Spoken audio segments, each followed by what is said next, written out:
je ne prenais plus aucun plaisir à faire ce que je faisais alors que c'était ma passion. J'ai repris confiance en moi. On a des premiers entretiens, une première cliente, on arrive à signer avec ce premier tarif. On monte vite les paliers de tarifs. Est-ce que tu pourrais te présenter en quelques mots? Je m'appelle Julie, je suis artiste et coach par les arts et la création et j'accompagne des personnes qui sont plutôt à une croisée des chemins, qui ont plusieurs vies, qui ont plusieurs accompagnements et qui aujourd'hui se retrouvent un peu perdues à savoir soit par où elles vont, soit comment est-ce qu'elles peuvent retrouver de la sérénité, du calme et du bien-être pour des personnes qui sont souvent en surcharge mentale ou en burn-out. Et par les outils créatifs que j'ai développés, je les aide à reprendre confiance en elles, à se connaître davantage elles-mêmes pour reprendre confiance, de la force et savoir qui elles sont aujourd'hui par rapport à leur passé ou pas, pour savoir où elles veulent aller, comment elles veulent aller et récupérer du bien-être, de la sérénité, du calme et de la confiance en soi pour avancer beaucoup mieux dans leur avenir. Dis-moi, comment est-ce que toi tu te sentais avant l'accompagnement ensemble? J'étais en situation de burn-out. Je m'étais cramée depuis 3 4 mois. J'allais vraiment mal. J'étais très très fatiguée, cumulée aussi à un virus, donc j'étais au bout du rouleau. Un manque de confiance en moi, manque de repères, très perdue et avec peu de confiance en l'avenir. Me dire que je pourrais pas forcément vivre de mon métier, vivre de ma passion, alors que j'ai choisi la vie que j'avais à ce moment-là, qui était de vivre de l'art, de la création. Et je me rendais compte que j'y arrivais pas, que je pouvais pas en vivre. Et je pense qu'à la fois ça me plombait et à la fois je voyais pas de porte de sortie en me disant mais pourtant putain je l'ai choisi cette vie. Et ça me culpabilisait énormément et j'avais besoin d'aide. Et je t'ai appelé à l'aide et j'avais besoin surtout de te déposer ma charge mentale et que tu me dises ok ça va aller, on va faire ça, ça, ça. T'arrêtes de réfléchir, juste tu le fais pour l'instant et tu verras bien ce que ça donne. Et je crois que je t'ai fait confiance pour poser mon bagage et me remettre en action en fait. Et du coup, tu ressentais quoi comme problématique qui t'empêchait justement de faire décoller ton activité? En fait, j'avais 4 casquettes. J'avais lancé le coaching par les arts, mais je n'avais qu'une seule cliente, donc c'était pas la majorité de mon temps de travail. J'étais bénévole pour une compagnie artistique qui me rémunérait sur certaines choses, mais qui me prenait beaucoup de temps. J'étais ambassadrice pour une marque, un magasin créatif qui, elle, me prenait énormément de temps et j'étais pas rémunérée. Et le dernier, c'est que j'avais ma pratique artistique et j'essayais de vendre mes œuvres, qui était une collection de vêtements et pas mal de choses, et que je vendais pas à hauteur du temps passé que j'avais sur chaque élément. Donc mes problématiques, c'était comment est-ce que j'avais un retour sur investissement de mon temps passé sur les différents métiers que j'avais, sauf que j'en avais trop. Je sentais bien que j'avais trop de casquettes et que j'étais pas efficace sur aucune d'elles. Je me cramais en fait à me disperser sur trop d'activités et pas comprendre laquelle me ferait gagner ma vie. Et en même temps, j'avais ce tiraillement de il y a me faire gagner ma vie et faire ce que j'aime. Et comment j'arrive de faire Ouais. la symbiose de ces deux-là, quoi. Ok. Et du coup, comment tu te sens aujourd'hui après ces mois d'accompagnement? Je sentais qu'il fallait que je fasse le tri, donc j'ai fait le tri. J'ai arrêté progressivement toutes les activités, sauf le coaching par les arts, que je voulais vraiment développer, qui était mon idée initiale et pour laquelle je pense qu'au fond, j'avais pas assez confiance en moi pour m'y lancer pleine tête et vraiment développer cette activité-là à 100%. J'ai toujours eu la croyance de me dire, en multipliant mes activités, je multiplierai mes sources de revenus. Sauf que j'ai expérimenté le résultat qui était complètement contre-productif, que je diluais mon énergie pour gagner moins bien ma vie. Et pour moi, ça a été de casser cette croyance que de faire du monosujet, au contraire, libérer de l'espace pour s'y accorder pleinement, le développer et du coup lui donner sa chance. Et ça a été dur. Donc il a fallu que je me dise, ok, ben je prends le risque d'arrêter tout le reste pour m'y mettre pleinement. Et en fait, c'est ce qui s'est passé, c'est que j'ai libéré de l'espace mental pour lui donner sa chance, développer mon programme, le travailler, prospecter, rencontrer des prospects, les transformer en clients. Et très vite, j'ai vu que le truc que j'avais monté, qui tenait quand même déjà bien la route, était trop bien et que je me plaisais, que ma créativité s'exprimait aussi là-dedans. J'y prenais beaucoup de plaisir à accompagner, à me sentir utile aux autres. Et aujourd'hui, je me sens mieux parce que je me sens plus en confiance. J'ai gagné des clientes, donc je ne fais que l'améliorer constamment. Il est de plus en plus efficace. J'ai développé des nouveaux ateliers. J'avais le bon sentiment dès le début, je me faisais juste pas assez confiance pour m'écouter.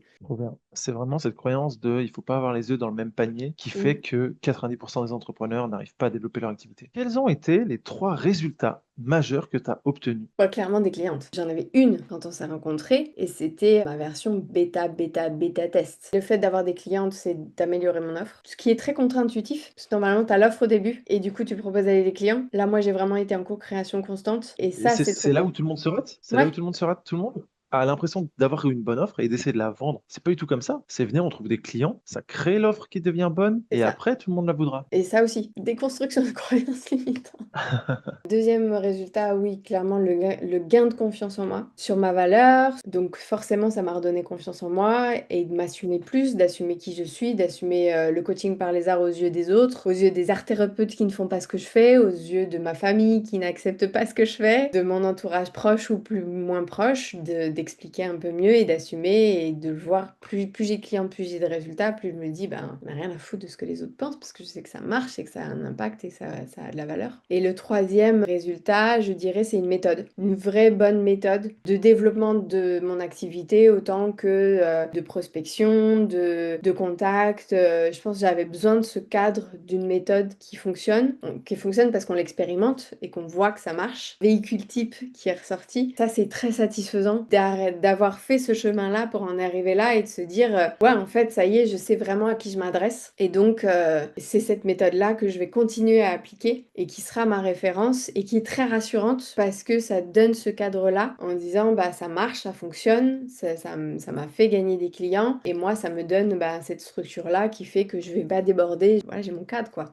Et t'es passé de combien de clients et de combien de chiffre d'affaires à combien de clients et combien de chiffre d'affaires aujourd'hui? J'en avais deux. J'en ai eu une à 300 et une à 600. Donc j'avais 900 900 euros euros. sur Ouais. 8 semaines à chaque fois d'accompagnement. Et aujourd'hui, après elle, si je les compte pas, j'ai eu 6 nouvelles clientes. La totalité des clientes, ça fait 4006. J'ai passé de 900 à 4006. Du coup, tu as rentabilisé l'incubateur, bravo. Ton offre, elle valait combien et elle vaut combien maintenant? Au tout début, j'étais à 300. Nous, on a démarré ensemble sur un palier de 600. Je suis montée au palier de 900 et tu me très vite fait monter au palier de 1003. Et pourquoi tu choisis l'incubateur des mindpreneurs plutôt qu'un autre programme? J'ai aimé l'idée qu'on soit tous coachs et thérapeutes et qu'on ait des activités vraiment similaires et que du coup forcément nos problématiques soient les mêmes. Ça me rassurait de me dire que forcément on allait échanger sur des choses qui étaient très communes parce que j'avais déjà fait d'autres programmes où les métiers pouvaient être très différents et c'est pas forcément évident de s'identifier à ces problématiques-là. Deuxièmement, j'étais tellement fatiguée et en manque de confiance. Je pense que j'ai aimé notre entretien parce que tu as été à l'écoute,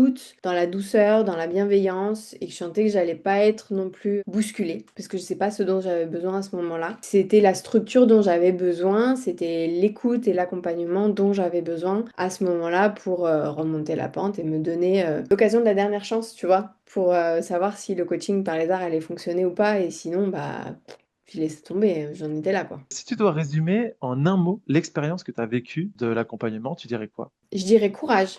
En fait, je trouve que ça m'a demandé du courage de faire appel à l'aide en termes d'ego, de tout ce que tu veux. Et ensuite, ça m'a demandé du courage. Très vite, tu nous mets dans le bain, il faut qu'on se mette à l'action et il faut qu'on se mette en contact avec une potentielle clientèle. En fait, il y a très peu de théorique et on se met tout de suite à la pratique. Et ça peut être très vertigineux. Sauf que c'est ça qui amène chaque petite force, chaque petit défi amène la confiance en soi retrouvée à chaque fois parce que bah t'y vas, tu prends un coup, mais t'y retournes.